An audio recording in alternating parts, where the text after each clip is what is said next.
Hello, and welcome to Chaotic Creatives, the show about embracing the chaos that comes with living a creative life. We're your hosts, who self-proclaimed chaotic creatives. I'm Rachael Renee. I'm an artist, your creativity coach, and I guess your creativity coach, sure. And your internet hype gal. Hell yeah. And I am Lauren Hom, better known as Hom Sweet Hom all over the internet. I am a designer, lettering artist, muralist, and most recently, chef. Amazing. How long is the most recently gonna stay in there? How long am I allowed to use it? I mean, it is technically until you add a new thing. Yeah. It will factually be most recently. True. Of your titles. Yeah. Okay. I just want you to claim it. Ooh. Like, I just want you to say, and chef. Yeah. Ooh. Okay. Episode 4. It's coming. I'm going to do it. Okay. Please challenge me in my titles too. You don't have to in this moment, but let's fucking fight. Tell me why you hate me. God. No, remember when I made you say why you love me on an episode? Do we have a debate bro episode? Yeah, we got to put on our most like fintech bra kind of outfits and debate each other on crypto. We have to bring up I would have to do so much research to be able to even have an argument. Well, that's the thing. You have to come with your research. You have to state your research. Yeah. Okay. Maybe that's how we end season 3. And then I have to challenge your research. Yeah. We didn't have a debate in my high school. We did, but I didn't participate. Yeah. You were on the mathletes though. Yes. In elementary school, middle school, I can't remember. Okay. Yeah. Okay. Yeah. Spelling bee and math. Yeah. Mm-hmm. Love that. Love that for you. That kind of ties into expectations. If you were a spelling bee champion and good at math when you were a kid, how did that transfer into high school and what those expectations were? That's what we're talking about today, is kind of expectations and how to manage them in terms of creativity and creative practice, but also in life.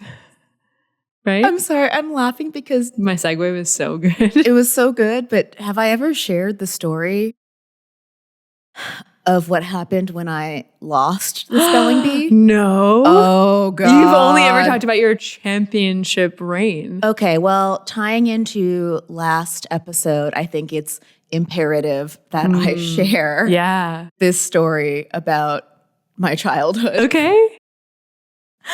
Is dad going to play a role in this? Maybe. Okay. So we are talking about expectations and how they can, setting too high of expectations for your creative project's outcome can rob you of the enjoyment of the experience of creating said projects. I think it's a experience that a lot of chaotic creatives can relate to. But when I was in elementary school, we had a spelling bee for 3rd, 4th, and 5th graders. I won the 3rd grade spelling bee. I won the 4th grade spelling bee. So guess what I thought was going to happen and what everyone else thought was going to happen, which was extra bad, for the 5th grade spelling bee. Did you not win? I did not even qualify. I got she knocked lost out. Her edge. I got knocked out in like the preliminary round, didn't even make it to the finals. My dad and I would like study so hard. He'd quiz me on all the words. Oh, it was like our little like nerdy bonding thing. We'd go on walks and he would just like quiz me with lists of words. Love that. Multitasking. And to be honest, I loved it. Yeah. And like, yeah, I liked winning. Like I like a little competition. But I definitely didn't like losing. Yeah. But it was definitely my first taste of like a big personal like loss, like expectations and then not meeting them. And then publicly, because like, you know, you win 1, you win 2, you're like, all right, I'm going to get the trifecta. In the bag. Yeah. Yeah. Just like the school expectations too, because it was so public. Though this was not just in your school. This was like more than one school? No, just our school. Oh, but okay. still, like, you know, school. My peers. Yeah. And your 5th grade peers judging you. I imagine ostracized. like Yeah, imagine them all with like little suits on, like in their clipboards. Like the 5th graders are the ones judging you. In the early rounds, one of the words that I got was just a word I did not know and hadn't studied. I got eliminated by the word parliament, which has that sneaky IA in there. Like, what 11-year-old knows that? I don't know that I knew one that. that's smoking parliaments. Yeah. And so I got eliminated, and I was just like shocked. Yeah. I was so emotionally distraught. I don't quite remember it. This is a long time ago. Yeah. You blocked it out of your brain. I went home for the rest of the day from school. Aww. And my parents bought me like a giant stuffed animal to like console me. That's sweet. And my friends consoled me the next day, and like everyone around me was telling me it was fine, but it was the internal, I think, disappointment that hurt the most. And obviously, lived to tell the tale, survived it. And those are like necessary things. She's a spelling bee failing survivor. But hopefully any chaotic overachievers can relate to that story. Oh, absolutely. I think that tracks with so many aspects of my life, like maybe not in a formal spelling bee championship setting, but where like I was good at something. And so I expected to be good at something else. And when that didn't happen, I let it destroy me. Yeah, because your mental, like your self-talk gets really bad. Yeah. For the listeners, I just did therapy in my car before we started recording. We're actually talking about self-talk and the difference between self-confidence and self-esteem. Did we talk about this on the last episode? No. Okay, I've been thinking about it a lot because one of my friends did a meditation or listened to a podcast or something where they were comparing the two. And self-confidence is kind of like how my therapist described it was really good. It's like your self-esteem is if you are a house, your self-esteem is the foundation. It's like what is core and important to be able to get anything else. And your self-confidence is your identity. It's the rooms in the house. So that's more fluid and changing. Like you just added chef to your title recently. I change my titles all the time, like whatever we identify with in that moment, whether it's chaotic creative or creativity coach or artist, whatever, those things can change as we evolve. But our self-esteem, the foundation of who we are, doesn't change much. And so that has to be strong in order for the other things to be able to develop. But if I didn't know that those two were so separate, and my friend asked me the other day, she was like, do you know the difference between self-esteem and self-confidence?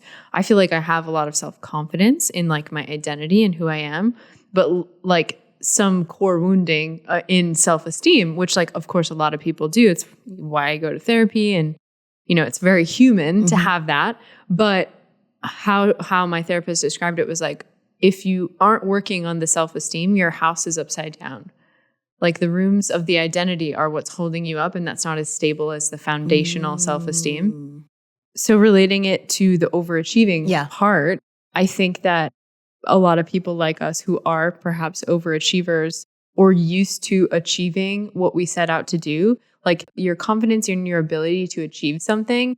And then what my friend said esteem was, because I'm like mixing now what my friend said and what my therapist said, is your like perception of self. So I think I tie a lot of my like achievements to my self-worth, which isn't good necessarily. So when chaotic creatives are putting the pressure on the achievements and expecting that we're going to win the spelling bee every year, it hits harder when we don't. And so we're talking about expectations today. We didn't plan to talk about either of those stories to begin, but the reason we're talking about expectations is because I went on a date yesterday and I filled Lauren in, and how I've historically approached dating is like, does this person have potential to be a long-term partner? Can I build my life with this person? Do they have the characteristics that I'm looking for to match me and my future life that I'm building in my head? But like, that's way too much. That's so much pressure that I'm putting on this stranger, first of all. And like how we interact with different people, it's different with every person based on our own unique expressions of self. So like what I was saying to Lauren is like, I have to approach this as like, this is just a guy. It's just a guy. Those are my expectations. Like I'm just meeting somebody and then we're going to talk and I'm going to see how I feel. I don't need to be thinking about how can we merge our lives together? Like how does that schedule work with this schedule? And how do we inspire each other? And how do we communicate our problems? Because like, what if he smells? He didn't. He smelled great. But like there are so many things that I'm like projecting out. And so like my expectations are sky high. So this was a personal challenge in removing as much as I could expectations and just having a fun time. And I did. And now I'm noticing that like, I'm not projecting or worrying about like, okay, what's next now? How do we have this second date so that we can like make another plan? I'm just like, just a guy. And so when I was talking to Lauren about this, you brought up the example of relating this to a passion project, which if you haven't listened to it, we did compare dating to creativity in a past episode. It's season 1 or season 2? 2, we were on the bench. Yeah, on your favorite uncomfortable bench. I'm glad we gave it a try. We did. Yes. It was fun. And now we're back in our seats. It was great. But I think we did an episode about how a lot of relationship advice is applicable to creative like work. And creative advice and relationship advice are very similar because, you know, similar to a relationship with another person, we have relationships to our creative work. Yeah. And so when we were talking about your date, I was like, how can we bring this is such an interesting conversation. How can we bring this into like creativity? And I related it to, like when we put expectations on our creative projects, especially as adults, like we're both in our mid-30s. And yes, it's nice to hear about stories of like children love to play and they create just for fun, but like we're not 5. Like we're in our mid-30s and we pay bills and like we know too much to like have no expectations whatsoever. And I think that, you know, in the modern like day and age, we're also exposed to like way too much that we will have expectations to some extent. And we talked about, before this episode going into it, we want to talk about managing those expectations, not getting rid of them completely, because I don't think that's realistic. But just contending with, hey, how do we manage our expectations in a way that makes this more enjoyable? Because ultimately we want to enjoy our creative work more. Yeah. If we're going to, like, there's a lot of angst that comes with being creative and we want to make it as enjoyable as possible. Yeah. Or like at least not get in our own way. Right. And I think one of the things that the fellow chaotic creatives can probably relate to is that like, because we live in a capitalist economy and culture where we all are trying to make money and like maximize, we have a tendency to try something like it when we're doing it as play and then immediately think, okay, how can I monetize this? And so then that is so much pressure that we immediately put on this creative practice. And I know I've talked about it in several other episodes, but like that's what my ceramics journey was.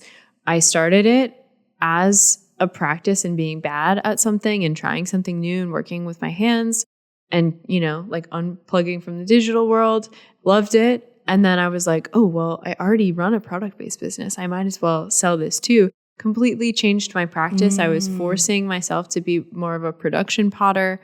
And that wasn't fun. The thing that I enjoy about ceramics is the experimentation and the play and not having a plan. And I might have the framework of an idea and the process of figuring out how to get there is the fun. But as soon as I put expectations on like, I need to produce this because of this deadline, or I pre-sold this, or I promised this, or I have a market, it changes my relationship with that practice. Just like me thinking about, okay, I need to go on this date so that I can find a partner, that changes my relationship with my approach to the date. Instead of just like like you've talked about networking, how we should approach networking is just making friends. This episode is sponsored by Dress for Yourself, a 3-part style course by me, Rachael Renee. In Dress for Yourself, I share how exploring my personal style helped me to show up as my authentic self. And in the course, you'll learn how to use personal style to build confidence, how to define your personal style, and how to incorporate play into your wardrobe. Visit rachaelrenee.com, that's RachaelRenae.com/style course to sign up. We've talked about this so many times throughout this podcast, but monetizing your creative hobby is maybe the perfect example of putting an expectation on your work. It's not necessarily a bad thing, but when you do it way too early or like in the process, it can put too much pressure on your creative practice where you actually start to like not enjoy it anymore. And I'm speaking as someone who did monetize like lettering, which was a hobby for a while, and then it became my full-time thing. And so it doesn't ruin it. I want to dispel that myth, but it does change it. And I think the experience you shared is like a really common one, especially for something that is like if you're a maker and you're like doing one-of-ones and making things by hand, there's just a real constraint on like how many things you can make. And like you were saying too, in a capitalist like society, in like a market, you have to charge adequately for like your goods and services. And it usually is either people are unwilling to pay that high price or you're like, need to produce a lot at like a lower price and it can become a bit of a slog. Basically exploiting yourself by not charging for your time. Like, sure, maybe you're recouping the cost of the materials, but like how much time went into that? And that is what capitalism is all about. Yeah, and I really commend you for having the inkling and giving it a try and then like knowing yourself well enough to be like, all right, I got to reel it back. And yeah, how I'm talking about it, it sounds like it happened so succinctly and clearly, but it was just, there was a lot of angst and sort of just like frustration and restriction that I was feeling. Agitation is probably the best word. And I couldn't articulate why, but it was also at the time where I was like, I knew I needed to change from my stationery business. And I thought adding a new product type in the ceramics gave me a new way to play, but instead I just didn't want to run a product-based business anymore. And then because I stopped the stationery business, I stopped ceramics too, because I was like, well, I don't have a platform. I mean, I do, but I don't want to sell stuff. Sure. But then when my current studio opened, I was like, actually, I do miss making things out of clay.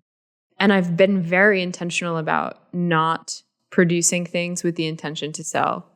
And it feels great. Like people ask me, you know, oh, are you doing any markets? And I'm like, no, I'll attend. I'll be a guest, like a patron of the other people making stuff, but it just doesn't fulfill me in that way. Ceramics needs to be, I think, more about the journey and the creative play and my exploration of ideas. And that's how it's best suited for me. Oh, yeah, 100%. So, that's what it is for me too. Yeah. Because I've never sold a single ceramic thing because I'm so goddamn slow at it. And the kind of hand building that I do just takes way too long. Yeah. Like I have to charge like so beautiful though. Thousands of dollars. Thank you. Yeah. But I have so much fun doing it. And because, so I think it's important to add context to like what we're saying. Like I am a full-time like designer, letterer, illustrator. So like that's my source of income. And then you have a full-time job. And so we're able to not monetize those creative hobbies. And so everyone has the work that like sustains them financially.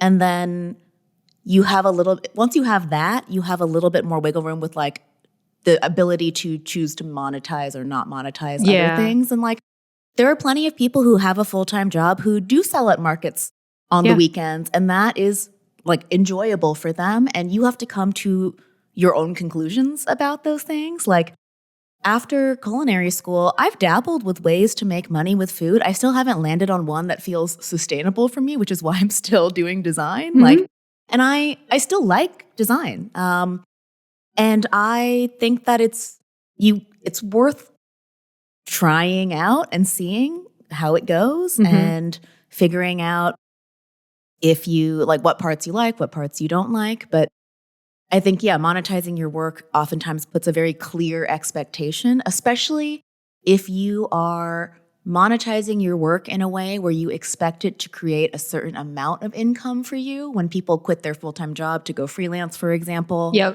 that oftentimes can be a quick road to burnout unless you've like clearly and like methodically like laid out a plan for yourself or like done like saved up a lot of money ahead of time, which I always recommend doing. Like when I quit my full-time job to go freelance with lettering, I did that slowly over like a year, but I had been building up my freelance lettering business for years before that. And so I think that's important context to add because I don't know anyone who just like quit their job overnight to pursue their passion. And it seems that way, like when we see it online. Totally. And I remember a couple years into starting my stationery business, and I have had a full-time job the whole time in addition. And my goal when I started my stationery business was to build it up enough to sustain me.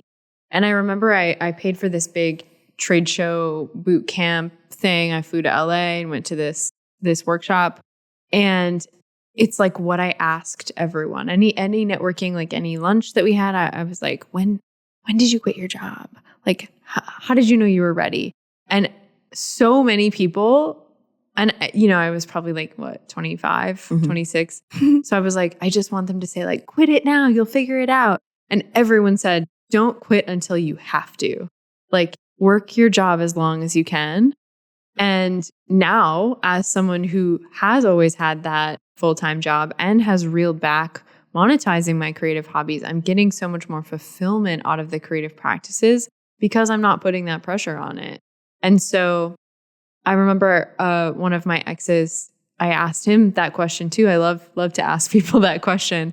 And he said that he was doing his extra work, like his creative work on the side. And then he had his day job, and his creative work was taking up so much of his time that it was like one thing had to give. And I had never hit that point with stationery. Like I always still maintained a social life and like definitely didn't have enough money to quit and sustain myself. But I romanticized the idea of being a creative business owner and put that pressure on all of my creative energy to produce products.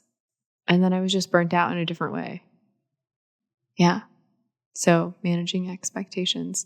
Do you want to talk about how you started lettering with low expectations? Oh, yeah.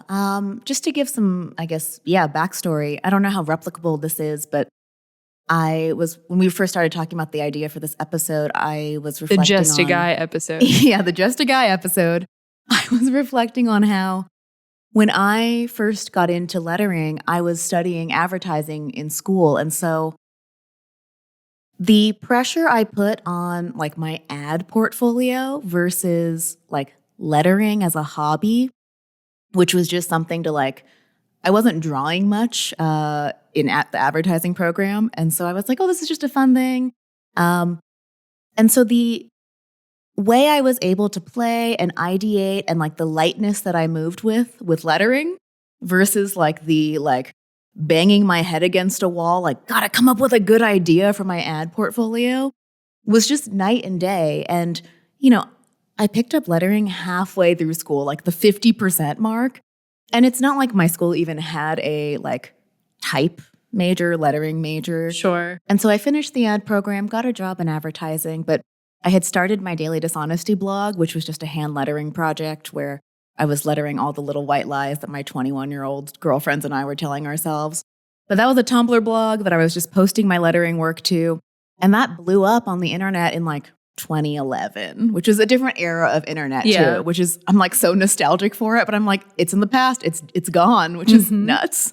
Manage your expectations about the internet. Yeah, it's always changing. It's going to continue changing. And we'll never get that back. Nope.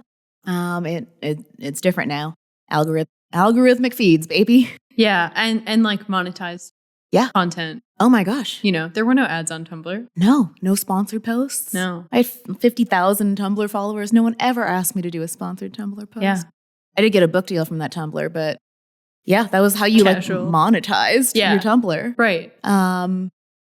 Yeah, so I was able to like publish my personal work and start a project that way in a way that felt a lot less stressful and it was really easy and like felt like play in a way that like working on my ad portfolio didn't because of the expectations, right? Like I'm an ad major, this is going to be my career, like I'm hedging my hopefully like 30-year career on this like portfolio versus like, I'm going to throw a Tumblr up. It's going to be fun. And I just was reflecting on the difference in energy and attitude towards those things. And that's why I still believe in personal work and passion projects so much is like, you can try to, you know, you can try to do the work that you think you should be doing to like get work or get jobs, but like, you need to make space for work that feels like fun too. Yeah. Because I think when you get into that like play and flow state, that's when you feel the most motivated and alive and engaged in your work and will have your best ideas. And you need some of that to sustain yourself too when you're going to do this for a long time. Yeah. Like using your creative energy, like let's say on your ad portfolio, is draining. Whereas you're refilling your creative energy bank by doing a passion project, by doing something that feels fun, even if it's weird.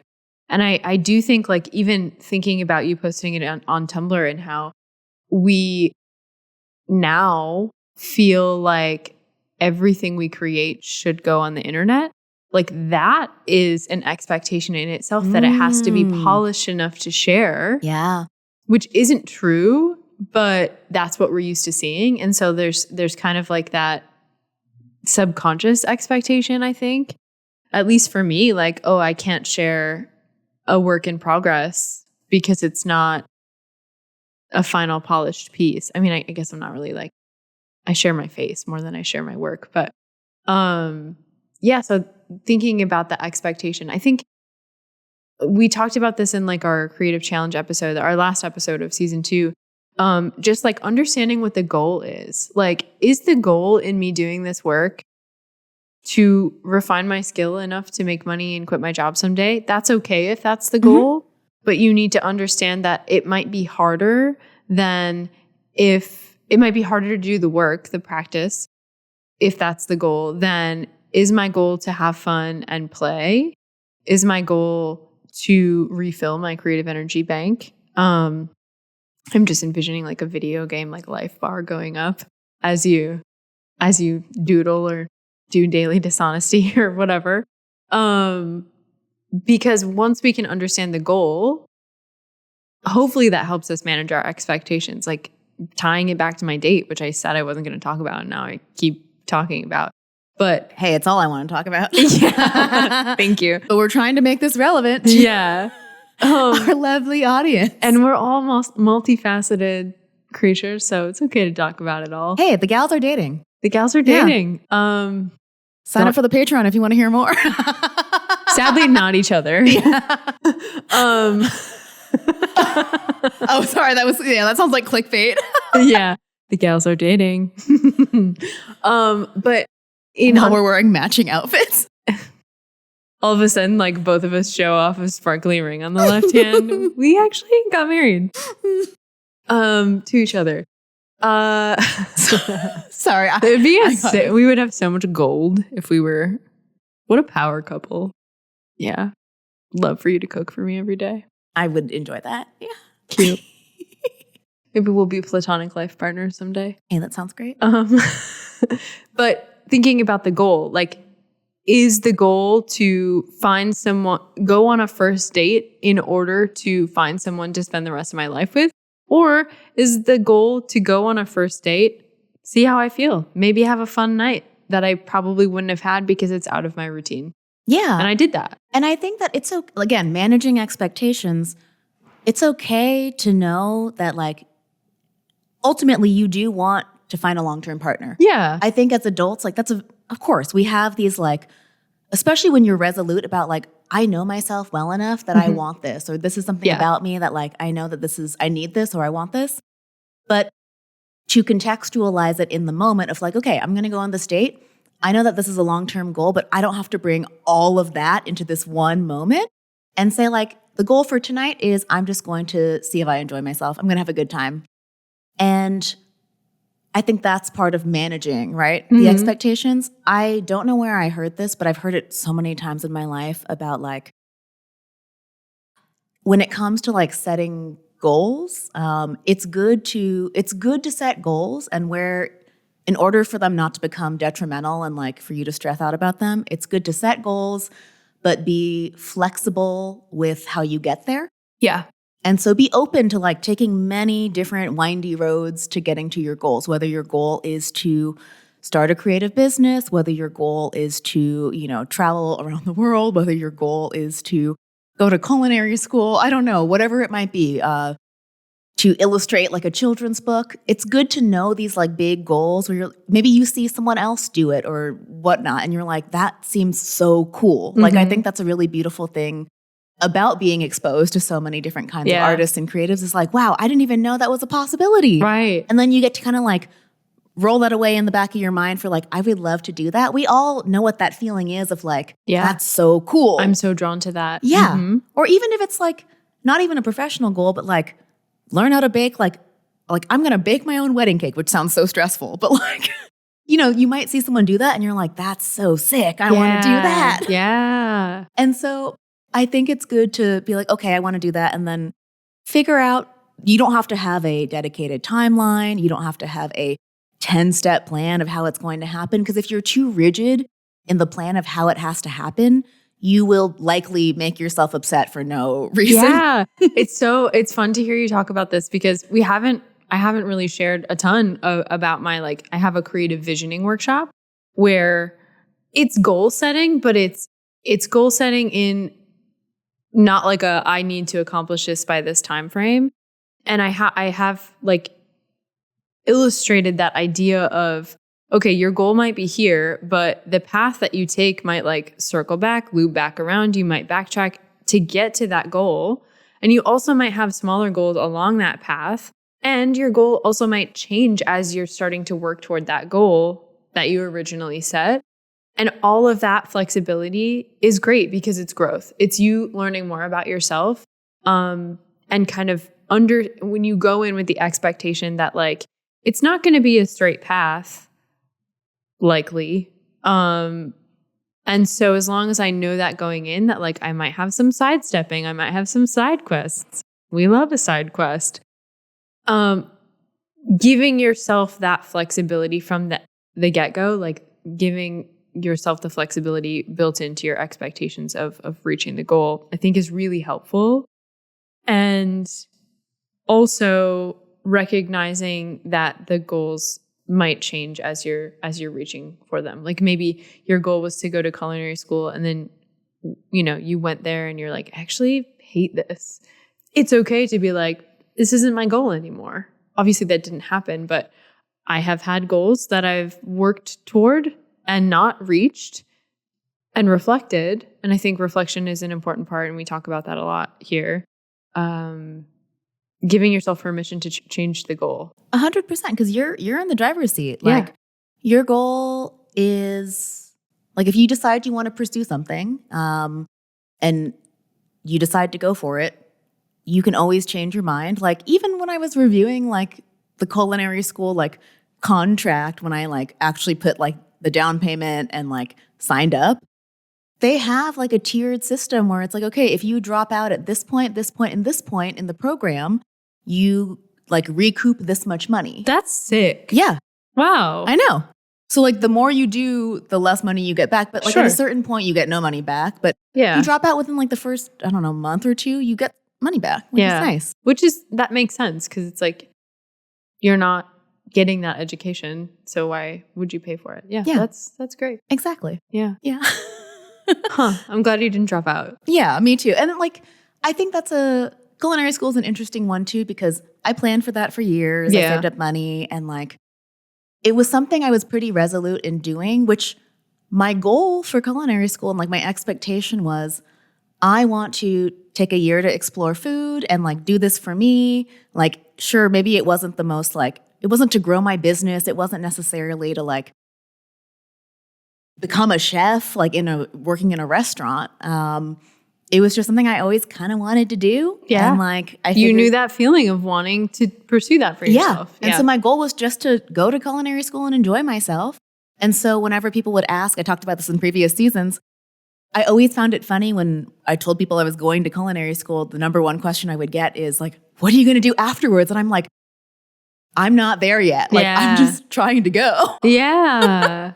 But like, that's a good example of like, I think we live in a society where it's no individual person's fault, but we are conditioned to jump ahead of ourselves, get ahead of ourselves, thinking like, you know, when you bring home, if you tell your parents you're dating someone or your family, they're like, when's the wedding, right? Like, we just do that where we zap forward. Yeah. And people have good intentions when they do that. They're like, well, you're going to school to be an engineer, you're dating someone, like clearly it's going to be a lifelong thing. Yeah. And we start to do that to ourselves when it comes to our own creative projects, our own creative explorations. And I think the thesis of this episode is just, you don't need to do that to yourself. Like, give yourself the gift of it. Always, I was telling Kristle earlier, like, it sounds so facetious to be like, just enjoy the journey, man.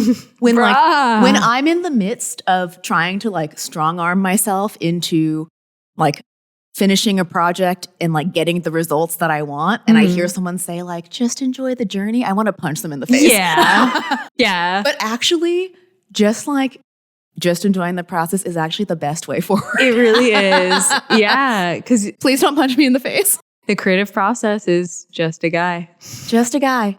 Yeah. I think I too also strong arm myself. Like, you know, when I'm not meeting the expectation that it's like intellectual hubris to think like, if I just work harder or stay up a little later or like be a little better, I can make it work the way I want it to work. Yeah.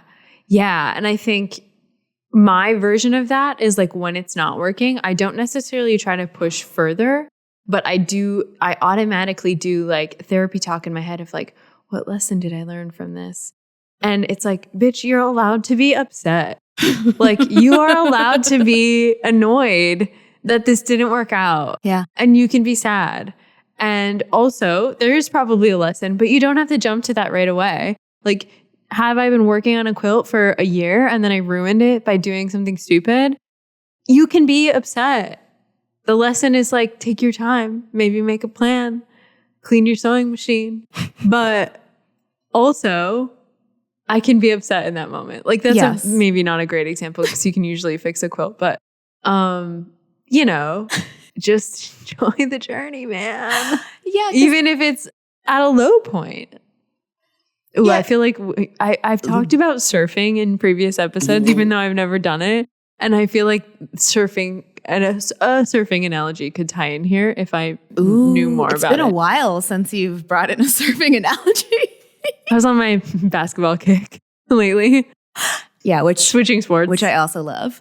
Because I was going to say, I think while, you know, entering a creative project, it's easy to think about like, okay, I want the outcome to be this. I like have these, it's easy to think of your grand plan or your grand vision and get attached to that. But the outcome, though it's easy to glom onto, is not actually the ultimate, like, that's not the reason you're doing it. Yeah. You're doing it for the enjoyment of the process too. And like, I was talking with Kristle before, like, if you're drawn to like, I want to learn how to paint or I want to learn how to sew, it's not like you could just buy a painting or like buy a piece of clothing. You're doing it because you actually want, there's something within you that says, I want to take the time to learn how to like process this information and like metabolize it in my body. So I have this skill now. Yeah. And like, you also get the peace of mind and the quiet and the like frustration from learning that new skill. You'll have new insights. You'll learn things about yourself. Like, that is part of it. Yeah. And you just have to pick up the paintbrush or pick up the needle and thread and go for it. That's the only way you get any of those results. Yeah. And you can't think about like, oh, like you will enjoy it less if you think about, wow, my painting sucks so much because it's not good right away. Or like my ceramic sucks so much because it's not good right away. You just got to kind of go through it. Yeah. I think I love thinking about it as it's the process, not the product, because so much of my creative practice is about like the personal growth sort of parallels that I experience and noodle on while I'm doing a creative project. And if it were only about the product, the mug that I made or the blanket or whatever, like you said, you can buy those things for so much less time and money than it takes to practice doing them. But it's so fulfilling. Yeah. And a rewarding experience to learn. And I think you talking about learning and growing and the frustrations of learning reminded me of something that I've been seeing a lot on the internet lately is like convenience is killing us. Like we don't want to be inconvenienced with buying our groceries. We don't want to be inconvenienced in building relationships. We don't want to be inconvenienced in figuring out our taxes or whatever it is, because we're not willing to feel that agitation and that frustration. We're not growing. And so I keep seeing like internet therapists be like, Gen Z kids are like abandoning their friendships because they think that they should never be inconvenienced. So it's like, hey, Lauren, I'm having a really hard time and like you haven't been texting me back.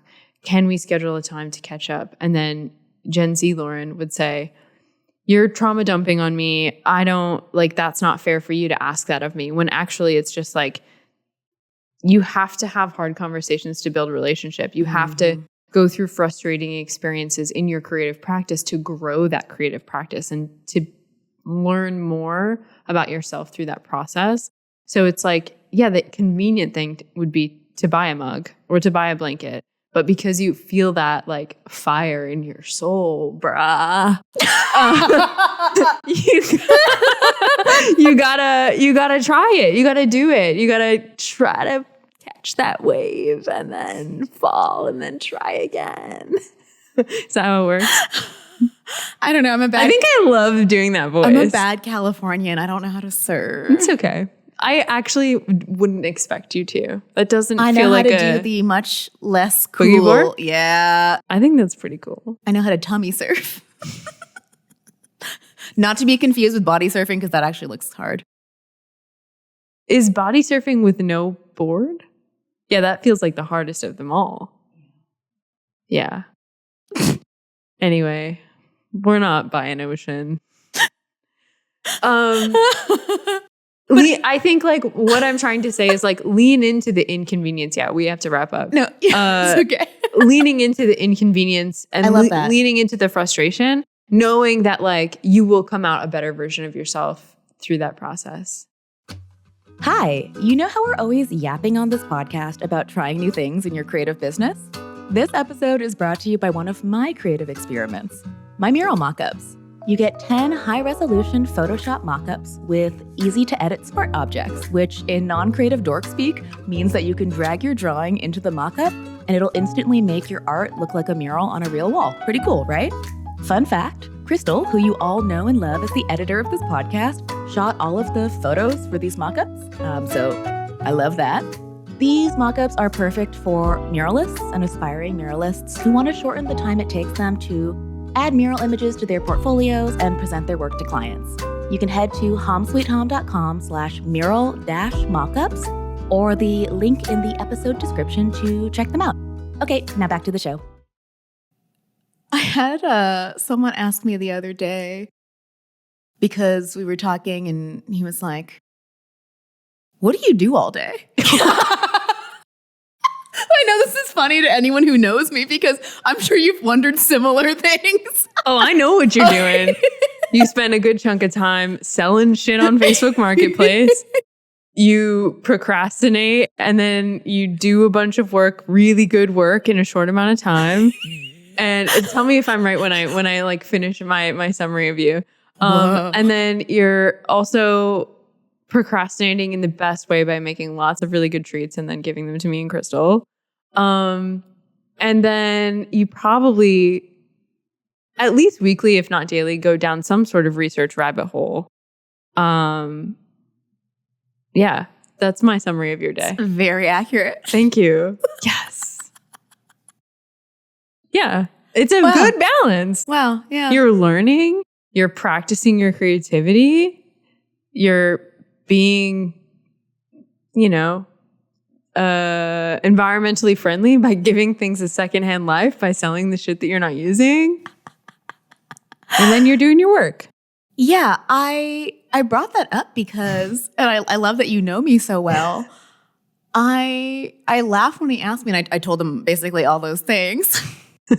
Because a lot of it involves like batch cooking meals for myself that I freeze. Like I call them deadline dinners, where I was telling Kristle about this. I've been workshopping this, like, if I'm going to start like actually producing cooking videos or cooking content, like I need like a container. Yeah. Like I've posted like one-offs here and there, but my lifestyle is very much built around being a freelancer. And what that means is sometimes work is nuts and then sometimes it's very slow. Mm-hmm. And my life and my social life is built around that. And so I usually have like a big pot of stew or something going and like throwing in a load of laundry, like, doing my research rabbit hole, right? Answering some emails, like just kind of dicking around the house. Yeah. Tidying up. Dicking around's my favorite thing. It's so good. And like half starting a craft and then not picking it back up. Yeah. Maybe ever. Yeah. Oh, yes. And the reason when work is slow, I tend to cook a lot of food for myself, portion it out. Like I love like curries and soups and stuff that freeze well. I'll portion it out for myself, freeze it. So when work is busy, I can like have a nice home cooked meal that's like delicious. And like I cooked that for me just like 3 weeks ago. Yeah. And like that's the ebb and flow of my life. And so I'm kind of allocating my time and resources based on like when I have some free time, I can cook. Yeah, I think it's just that your sort of breakdown and apportionment of time is just non-traditional. Yes. And so it's hard for people to understand that like you're really leaning into the ebbs and flows of like the busy work. And like when it's a lower busy time at work, you're filling it with other things that would normally be like maybe more After work. Set by other people. And that's amazing. And I love that for you. But I brought it up too because I spend a lot of that time, as both of you know, not on my phone. Yeah. And it's really important to me and to be able to cultivate the ability to focus. Yeah. And like guard my attention. And cooking does that for me. Mm-hmm. And that's what ceramics does, like crafts, things that like sometimes I fall into a trap too. I mean, I'm human where I'm like watching a YouTube video or listening to a podcast and like trying to multitask too much where like my attention is too fragmented. But it is important to me to like slow down a bit and just kind of focus in on one task at a time. And that's a lot of what I do like during the day. And I've come to terms with like, I have to be okay with going a little bit slower sometimes. And like, that's kind of like that's been a reset of my expectations, especially in the past year, like, living alone and like going a little bit slower of like, oh, my brain and body feel better when I'm a little less frazzled. Yeah. I feel like my goal in life is to live a slow life where I can just dick around and follow where my interests lie. Like my favorite days are weekends that I don't have any plans, like maybe tentative plans. Like I love making plans with you because we're like, maybe if we both feel like it on Sunday, we'll do this. And sometimes it happens and sometimes it doesn't. And we're never mad at each other. At least I'm never mad at you. I don't think you're ever mad at me. No, never. But like I'll wake up and some days it's like, okay, I'm going to mop my kitchen. I'm going to water all the plants. I'm going to clean all the rooms in my house. I'll listen to music. I got some incense going. I'm feeling really good about that. And some days it's like, ooh, I want a really slow day. And I like make a couple cups of coffee. I read most of the morning, and it's like noon, and I'm like, wow, I feel so rejuvenated from just sitting and reading. And I love that your slow day starts with a couple cups of coffee. I would just be like, ugh. well, like, obviously it's one at first, but I mean like slow, like I'm sipping them until they're cold, and then I reheat, and then maybe I'll have a second one. I think maybe even not that long ago, the three of us were talking about cups of coffee intake.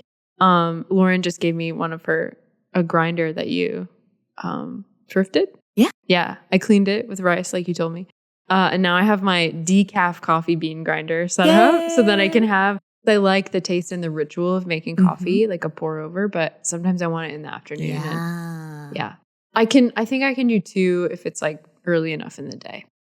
Nice. Anyway, I want a slow life. That's what I was getting at is I want the opportunity and the like comfort to be able to think about what I want to do and follow that intuition a little bit. Like, ooh, do I want to work on this creative project, or do I want to go for a walk?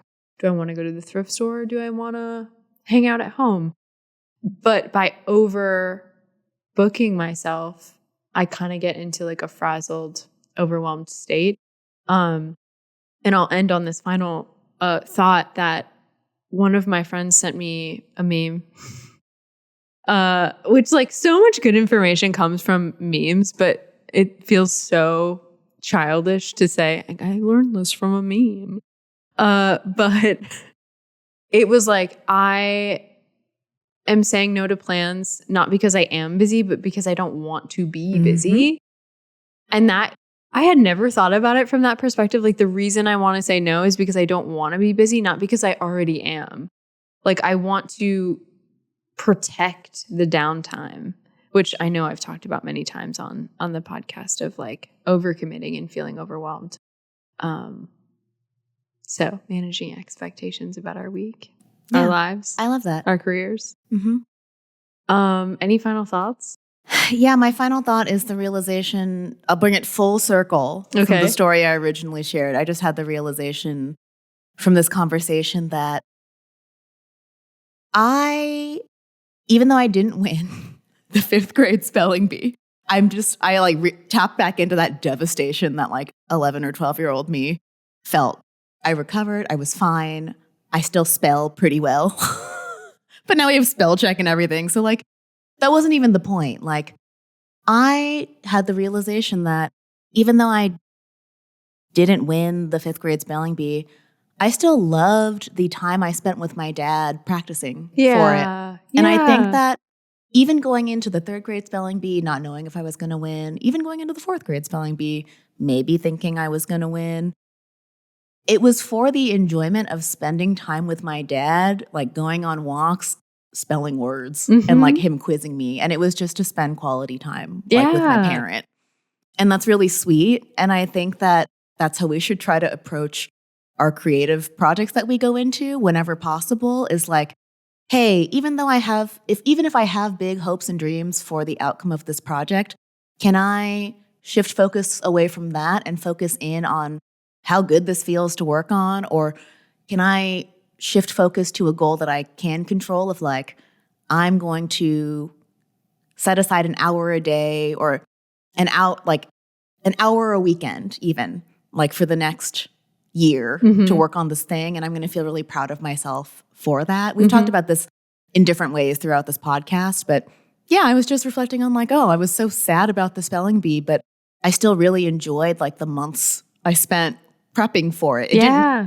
Me losing didn't make that time a waste by any means. And now I have a funny story to tell on a podcast like 25 years later. Absolutely. Absolutely. Yeah, I mean, I think it's a perfect example of like, it's the process, not the product. And on a surfing analogy. Yeah, man. No, I think that we should tell people where to find us, how to support us. I did it last time. You're going to do it this time. Okay. Fair. We have a Patreon and we have multiple tiers. We share background, behind the scenes shit like me horking my meatball sub in 6 minutes or less. And also just like some silly stuff that we maybe take out for the final cut of the podcast. You can get discounts on mine and Lauren's courses and just other stuff to connect with us as humans. Yeah, ask us questions. Yeah. Maybe we'll do some, I don't know, we talked about live streams, maybe some like craft sessions or Q&As. We're experimenting. If you're a zine, perhaps? Oh, I really want to do cooking a and crafting zine. Cute.